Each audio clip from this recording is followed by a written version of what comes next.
welcome back to my channel. This is Ivana, and for today, we're gonna do the Jojowain o Totropahin Challenge. So, marami nagre-request nito. Binabasa ko kasi yung comments niyo. Gagawin na natin yan ngayon. At kung gusto niyo malaman kung sino mga Jojowain ko, panoorin niyo to. Wow! May sound effect ka! Start na natin. So, si Monang namili ng mga lalaki. Ano to? Trip mo lang? Oo. Ang una nating question ay si... Sana, close kami. And sobrang bait nito. So, para kami magkapatid. So, ang sagwa namang jowain ko, diba? So, totropahin. Set, parang bata. Tsaka, kilala ko yung girlfriend niya na-meet ko ilang beses. Pag nami-meet ko kasi yung mga girlfriend ng tao, parang ayoko talaga maging issue ng mga break na yan. So, napaubo ka. So, tropa talaga tropa kami.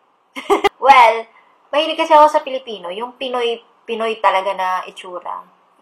Minsan, afam, depende sa mood ko. Mood Filipino mood. But I'm always in a Filipino mood, usually. Kaya, yung mga crush ko, karamihan talaga Pinoy. Or yung mga Pilipino, yung typical Filipino. So, feeling ko cute siya, diba? Cute naman talaga. Pero, totropahin.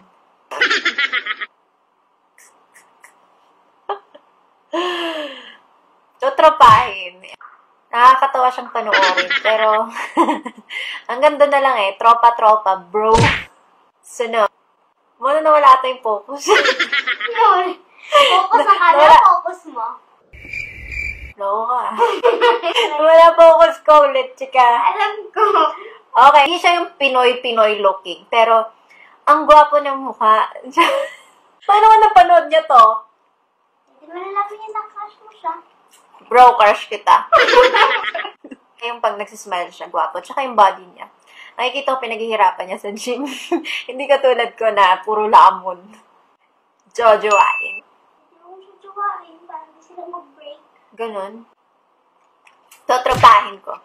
Pero I mean, based on the looks, gwapo naman talaga siya pero fan ako Minsan lang kasi ako maging fan ng mga love team dito sa Pilipinas. Next is... Sorry, may naalala lang ako. Naisip ko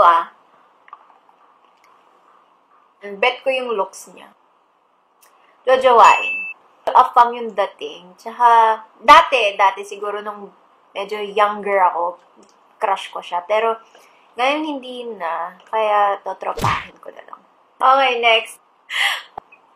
Bigla ako naalala yung side mirror ko.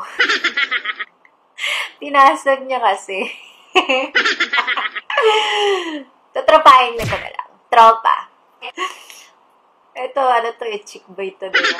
Actually, based sa looks niya, hindi ko type yung mga, ganon, yung mga dirty. Hindi dirty, hindi siya dirty na tao. Pero, I mean, yung looks kasi niya, parang, hindi siya yung clean type. Parang bad boy. So, totropahin.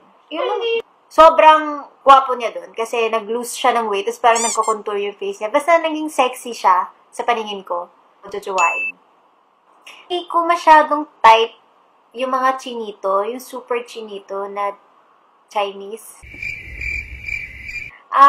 Gusto ko talaga yung malaking mata na Pilipino. He's good looking. Pero hindi siya yung type ko para sa akin totropahin. Hindi ko siya masyadong crush. Gusto ko yung mga Coco Martin, yung mga sweet. Sweet yung mukha. Kasi siya parang bad boy. Hindi ko na nga sinabi dirty, Mga may comment na naman tong videographer ko. Feeling ko, actually hindi ko feeling. Jojowain. Halak ka daw.